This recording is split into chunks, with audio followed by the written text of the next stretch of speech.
नमस्कार दोस्तों, जय हिंद। मैं प्रिया मुंडा झारखंड से एक बार फिर आप सबके सामने में लाइव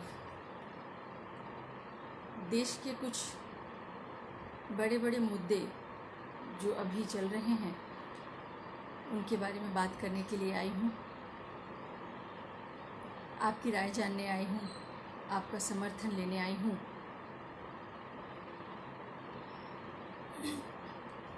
अभी सबसे पहले तो ये है कि हमारा देश एक बहुत बड़ी महामारी से गुजर रहा है, जो हम सब जानते हैं।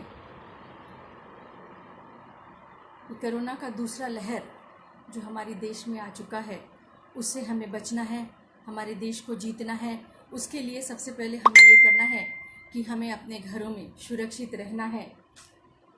जहाँ तक संभव हो सके घर से कम बाहर निकलना है। अपनी ज़रूरत की सामान एक बार लेके घर पे आ जाना है, बार बार बाहर नहीं जाना है। सोशल डिस्टेंसिंग का मेंटेन करना है। जो भी गाइडलाइन दिए गए हैं अपने अपने राज्यों से, सरकार के तरफ से जो भी गाइडलाइन दी गई है उसे सख्ती से पालन करना है। मास्क पहनना है जो बहुत ज़रूरी है, सैनिटाइज़र बहुत ज़रूरी है, सोशल डिस्टेंसिंग बहुत ज़रूरी है।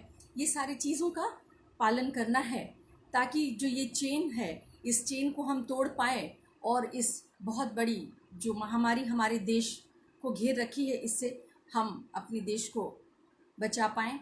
इस बहुत बड़ी युद्ध ही एक तरह से युद्ध है जिससे हम अपने देश के साथ, सबके साथ मिल के लड़ें और उसे हरा पाएँ।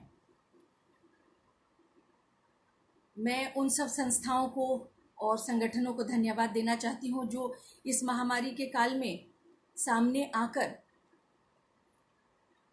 इस घड़ी में इतनी बड़ी भयानक स्थिति में सामने आकर मदद कर रही है। उसके लिए मैं बताना चाहूँगी कि हमारे जो पंजाब के स्वर्ण मंदिर हैं, पंजाब के स्वर्ण मंदिर के कमेटी ने ये डिसाइड किया है कि पंजाब के जितने भी अस्पताल हैं उनके वेंटिलेशन का खर्च, उनके ऑक्सीजन का खर्च, दवाइयों का खर्च वो स्वर्ण मंदिर के कमेटी उठाएगी। उनका हर खर्च स्वर्ण मंदिर देगा। पंजाब की जितने भी अस्पतालों में खर्चे होंगे वो स्वर्ण मंदिर जो है वो उठाएगा। ऐसे हमारे देश के कई मंदिरों को हमने देखा है कि कई मंदिर, मैं विशेष किसी संगठन या किसी पार्टी या किसी भी संस्था का नाम नहीं लूँगी, फिर लोग उस पर भी बात करने लगेंगे।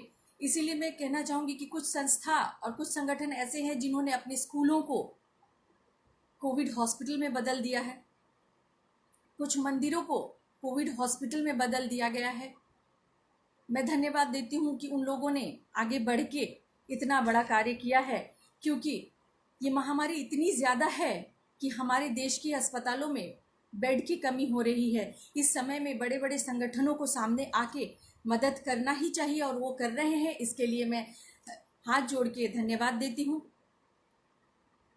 जो एक हमारे झारखंड या बोला जाए कि और बाकी राज्यों में जो एक परेशानी महामारी जैसी ही है, जो महामारी से पहले ही कई साल पहले से हमारे देश में चल रहा है, वो है मिशनरियों का,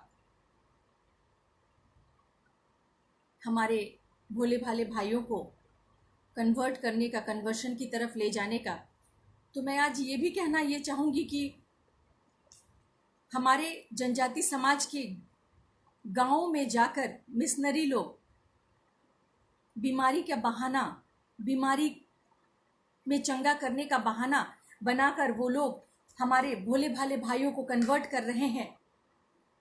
ये करते आए हैं। जहाँ कहीं भी गांव में कहीं बीमारी दिखी तो हमारे मिशनरी लोग वहाँ पहुँच के उनको चंगा करने के बहाने में कन्वर्शन करा रहे हैं। उनका एक ही, जो हमने कभी इकोनॉमिक्स में पढ़ा था, बार्टर सिस्टम, देना और लेना।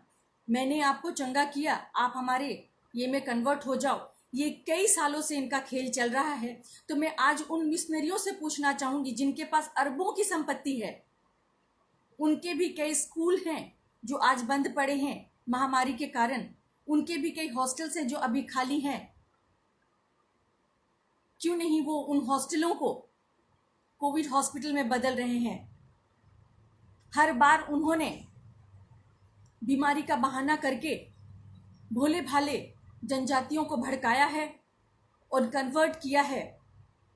आज देश इतनी बड़ी महामारी से गुजर रही है। आज 1.5 साल या साल भर होने को चला, मैंने आज तक किसी मिशनरी को बाहर आके मदद करते हुए नहीं देखा, ना ही किसी मिशनरी स्कूल को कोविड हॉस्पिटल में बदलते देखा, ना ही किसी मिशनरी हॉस्टल को कोविड हॉस्पिटल में बदलते हुए देखा, ना ही रास्ते चौराहे में गांव में किसी पादरी को या सिस्टर को जाके दवाइयाँ देते हुए या मदद करते हुए देखा। क्यों? अब आपकी सेवा कहाँ गई? अब आप कहाँ हैं? देश में इतनी बड़ी बीमारी चल रही है, अब आपको हमारे लोगों पे दया नहीं आ रही है? इतनी बड़ी महामारी ने बहुत सारे हमारे गरीब भाइयों की कमर तोड़ के रख दी है। भूखमरी से लोग मर रहे हैं। आज आप लोग वहां क्यों नहीं हैं? जामताड़ा के दिहाड़ी मजदूर जो संथाली है, उनके गांव गांव में जाके आप चावल दाल राशन देकर उनको पालकर उन्हें कन्वर्शन करा रहे हैं। आज उन गरीब लोगों के लिए आप लोग कहाँ पे हैं जो लोग भूखे मर रहे हैं? आज क्यों किसी बस्ती में आप नजर नहीं आते? आज क्यों आपका कोई स्कूल कोविड हॉस्पिटल में नहीं बदला है? क्यों आपका कोई हॉस्टल कोविड हॉस्पिटल में नहीं बदला है? आज आपकी दया कहाँ गई? दिखावे की चीज करना बंद करें। आपका दिखावा, आपका ढोंग इस महामारी में आपका पर्दाफाश हो चुका है। अगर आप वाकई में हमारे जनजातीय समाज के लिए सोचते हैं तो आज आप कहां हैं? क्यों दिखाई नहीं दे रहे हैं? मंदिरों को कोविड हॉस्पिटल में बदला जा चुका है, गुरुद्वारों को बदला जा चुका है, तो क्यों नहीं कोई चर्च आज तक अपने चर्च को कोविड हॉस्पिटल में बदला है? ना ही किसी हॉस्टल को, ना ही स्कूल को जो बंद पड़े हैं। आज आपकी दया कहां गई? ये ढोंग कहां चला गया? बंद कीजिए अपने ये ढकोसले, अपना ये ढोंग, ये नाटक बहुत हो चुका।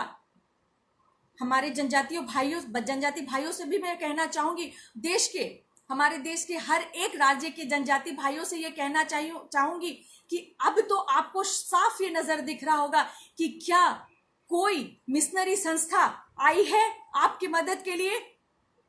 क्या किसी गरीब के दरवाजे में एक मिशनरी दिखा है? नहीं, क्योंकि उनको इनसे कोई मतलब नहीं।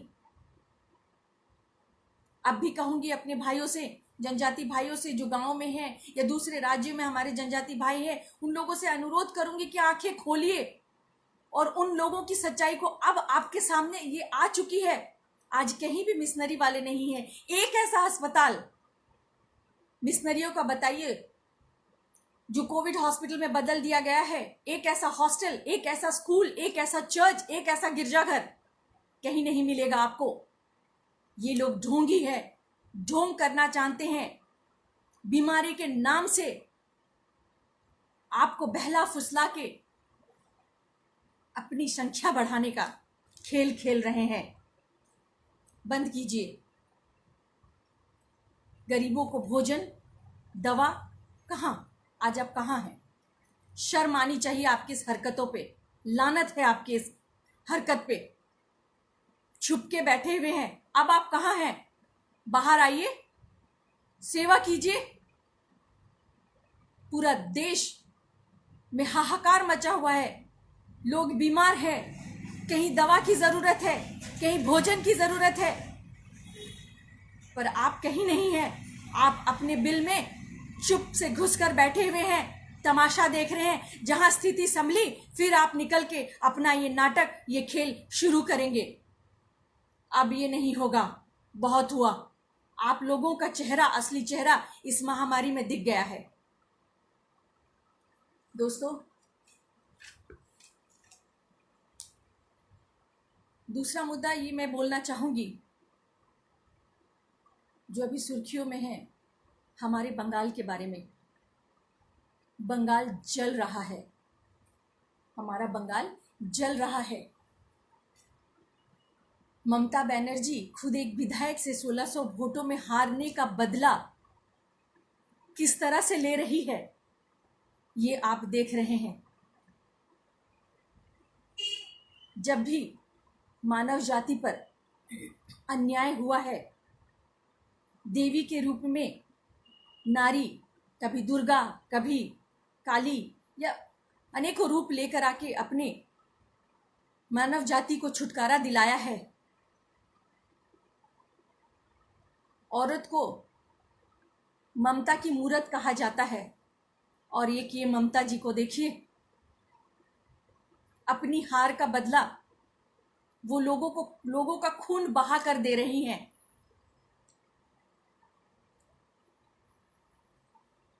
एक औरत होकर औरत की इज्जत को सरेआम तार तार कर रही हैं। लोगों की हत्याएं हो रही है, सरेआम पीटा जा रहा है, सिर्फ इसीलिए कि उन्होंने अपने पसंदीदा पार्टी को समर्थन किया। क्या यही उनका दोष है?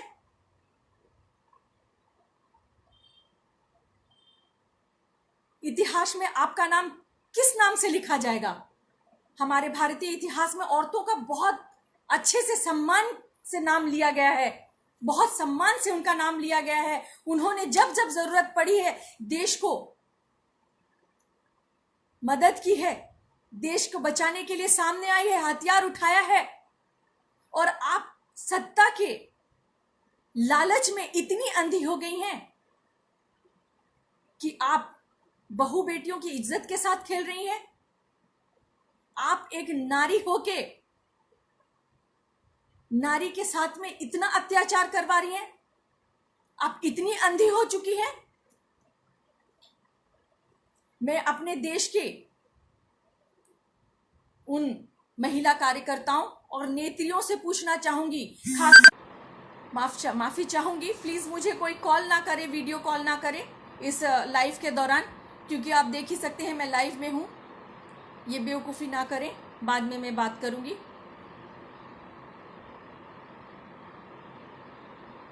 मैं अपने देश के कुछ महिला कार्यकर्ताओं से, नेत्रियों से ये पूछना चाहूंगी कि कब तक आप ये बर्दाश्त करेंगी? नारी के साथ हो रहे अत्याचारों को कब तक बर्दाश्त करेंगी आप लोग? मैं अपने राज्य के कुछ नेताओं से, महिला नेत्रियों से ये पूछना चाहूंगी, खेला हॉबे की बात आप लोग अपने स्टेटस में डाल रहे थे, खेला हॉबे, तो क्या आप इस खेल की बात कर रही थी? ये खूनी खेल की बात कर रही थी? लोगों के जान के साथ खेलने की बात कर रही थी? इस खेल की बात कर रही थी आप लोग? दीदी, ओ दीदी, কোন খেলার কথা বলছেন আপনি? লজ্জা করুন। মানুষের জীবনের সাথে নিয়ে খেলা করা শোভা দেয় না আপনাকে। ইতিহাস আপনাকে কি নামে জানবে? কোথায় গেল আপনার সোনার বাংলা? আজ আর কেউ বলবে না আপনার বাংলাকে সোনার বাংলা। আজকে এই সোনার বাংলা আপনার রক্তের বাংলা হয়ে গেছে। এই সুন্দর राज्यटाके जाके की सोनार बांग्ला बोला होतो, जिसको की सोना का बांग्ला कहा जाता था, आज के आपनार এই লোভ, এই মায়া, আপনার রাজনীতিকে ইয়েতে আপনি এই সুন্দর সোনার বাংলাটাকে রক্তের বাংলা করে দিয়েছেন। নারী জাতি নামে কলঙ্ক আপনি। যে নারীর সম্মান করতে পারে না, যে নিজে নারী হয়ে নারীর ইজ্জত বাঁচাতে পারে না, সে নারী নারী না। इस धरती में औरत की पूजा की जाती है, और ममता जी ये कैसी भूल गए कि वो खुद भी एक औरत हैं। और देश के उन तमाम महिला कार्यकर्ताओं और नेत्रियों से मैं ये पूछना चाहूंगी, आज आप बैठ के चुपचाप ये तमाशा देख रही हैं, खेला देख रही हैं। जिस खेला की आप लोगों को इंतजार था वो खेला हो रहा है, वो देख रही हैं। भगवान ना करे कि कल यही खेला आपके बहू बेटियों के साथ हो, तब आपको कैसा लगेगा। अब जागिए। कब तक यूं चुपचाप तमाशा देखती रहेंगी? हमारे देश की 130 करोड़ जनता से, हमारी देश की जनसंख्या 130 करोड़ की है। मैं सारों को कुछ नहीं कहना चाहती हूं, लेकिन अगर 1 करोड़ जनता भी जाग गई ना, तो ये टीएमसी क्या चीज है? हमारे भारत देश के भारतवासियों में इतना दम है। याद कीजिए उन दिनों को जब हमने खदेड़कर अंग्रेजों को अपने देश से भगाया था। तो ये टीएमसी क्या चीज है?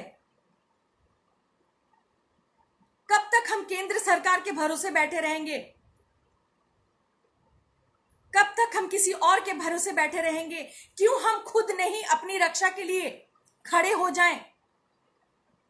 जनता में इतनी ताकत है कि वो अच्छे अच्छों को खदेड़ कर बाहर निकाल दे।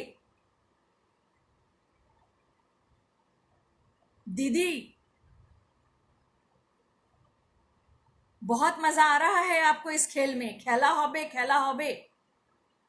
एक पैर की चोट ने आपको इतना दर्द दिया था कि आपको हॉस्पिटलाइज होना पड़ा था।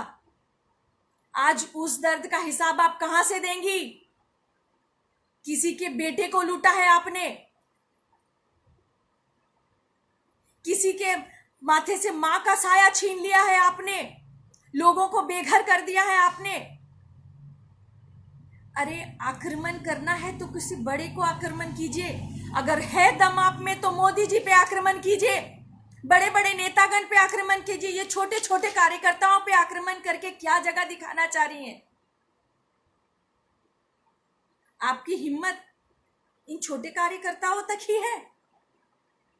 अरे हाथ लगाना है तो बड़े जगह हाथ लगाइए ना।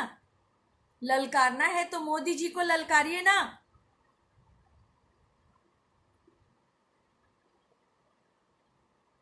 ये क्या खेल कर रही है? खेला হবে, এই খেলা হবে। এই খেলার কথা আপনি বলছিলেন। খেলার মজা তো তবে হয় যখন ময়দানে দুপক্ষ দাঁড়ায়, এক পক্ষে কোনো খেলা হয় না। এক পক্ষে খেলাকে খেলা বলা হয় না। अगर जीतना है दीदी, हमारी दीदी ममता दीदी, अगर जीतना है तो अपने दम पे जीतिए, गुंडागर्दी करके नहीं। गुंडागर्दी करके जीतने को जीतना नहीं कहते। यूं डरा के धमका के जीतना कोई जीतना नहीं है। है अगर आप में दम तो ऐसे कार्य कीजिए कि लोग आपको चाहें। बहुत हो चुका।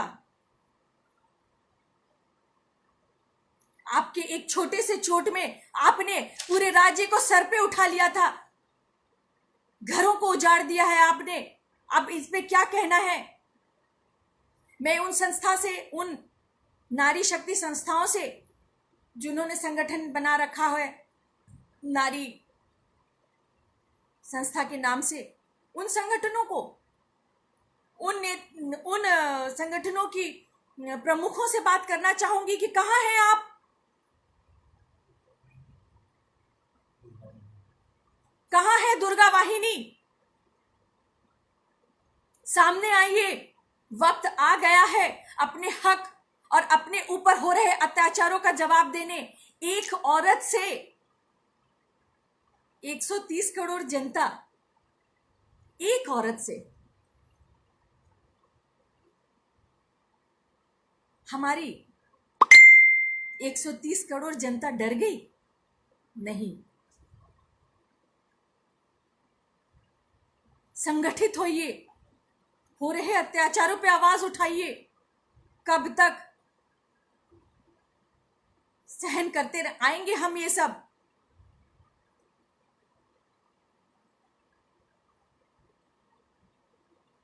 দিদি, ভালো খেলা খেলছেন আপনি। আপনার খেলার এই রূপ,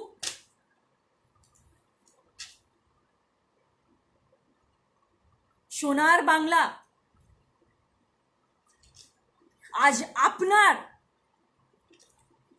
এই খুনি তাণ্ডবের জন্যে সোনার বাংলা খুনের বাংলা হয়ে গেছে, রক্তের বাংলা হয়ে গেছে। रक्तारक्ति করছেন আপনি। और एक चीज कहना चाहूंगी, जो दिया ज्यादा फड़फड़ाता है वो बहुत अच्छा संकेत नहीं होता है। इतना ना फड़फड़ाएं दीदी। राजनीति का लालच इतना ज्यादा कि आप एक औरत होकर इतना घिनौना हरकत कर रही हैं। आज के बाद हर एक औरत ममता नाम की औरत से घबराएगी। नाम आपका ममता और ये आपकी ममतामयी चेहरा, लानत है आप पर। औरत के नाम पे कलंक हैं आप। আপনার সোনার বাংলা আর রইল না সোনার বাংলা, রক্তের বাংলা হয়ে গেছে। লজ্জা করুন, লজ্জা করুন। নিজের দমে লড়াই করুন, নাকি গুন্ডাগর্দি করে। मैं अपनी 30 करोड़ 130 करोड़ जनता से कहना चाहूंगी, क्या हो गया है हम सबको? क्यों हम चुपचाप इन अत्याचारों को सह रहे हैं? कहां है वो मीडिया जो हर एक बात पे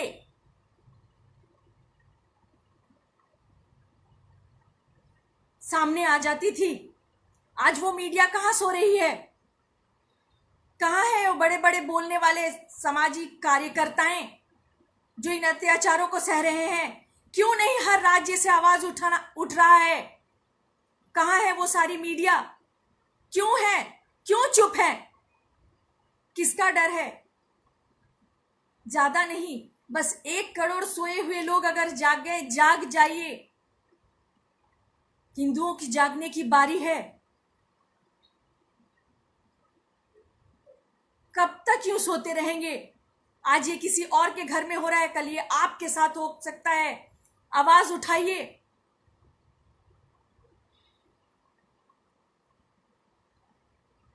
अब बहुत हो चुका। औरतों पर, लोगों पर अत्याचार बहुत हो चुका। अब जो अत्याचार कर रहे हैं उनके नाश होने का समय आया है। संगठित होइए, जागिए। দিদি, আপনার এই খেলার জবাব এক না একদিন তো আপনাকে পেতেই হবে। বাংলার লোকেদেরকে বলতে চাইবো যে আপনার এই সুন্দর বাংলাকে দিদি রক্তের বাংলা করে দিয়েছে। এবার আপনারা কি বলবেন? চোখ খুলুন, চোখ খুলে দেখুন যে আপনার বাংলা কোন দিকে যাচ্ছে। এই সুন্দর বাংলা কোন দিকে যাচ্ছে? নিজের বাংলাকে বাঁচিয়ে নিন, চোখ খুলে দেখুন। আজ ইতিহাসে যে লেখা রয়েছে সোনার বাংলা যে কথাটা, আজ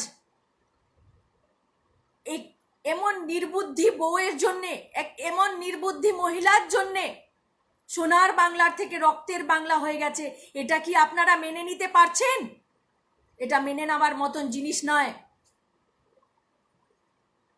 हार जीत तो लगा रहता है, हार की बौखलाहट इतनी क्यों दीदी?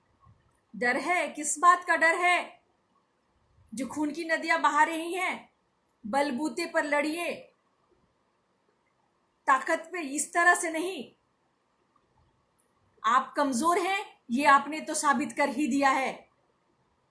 छोटे मोटे कार्यकर्ताओं पे आक्रमण करवा के उनकी हत्याएं करके आपने अपनी जगह बता दी है। তবুও যদি বাংলার লোক না বুঝতে পারে তাহলে আর কিছু করার নেই। আজ অন্যর বাড়ি হচ্ছে, কাল আপনার বাড়ি হবে। आवाज उठान, বাংলাকে বাঁচান, আপনার বাংলাকে বাঁচান, সোনার বাংলাকে সোনার মতন বানিয়ে রাখুন, নাকি রক্তের মতন। আপনার এই সুন্দর বাংলাকে বাঁচানো আপনাদের হাতে। आगे मैं अपने भाइयों से ये कहना चाहूँगी कि संगठित होइए, बहुत हो गया अत्याचार, अब और नहीं। आइए संगठित होकर इतनी बड़ी लड़ाई को हम लड़ें, एक अन्याय के विरोध हम आवाज़ उठाएं। हर संगठन से, हर महिला कार्यकर्ताओं नेत्रियों से ये मेरा अनुरोध है कि वो आगे आएं और इसका विरोध करें। धन्यवाद।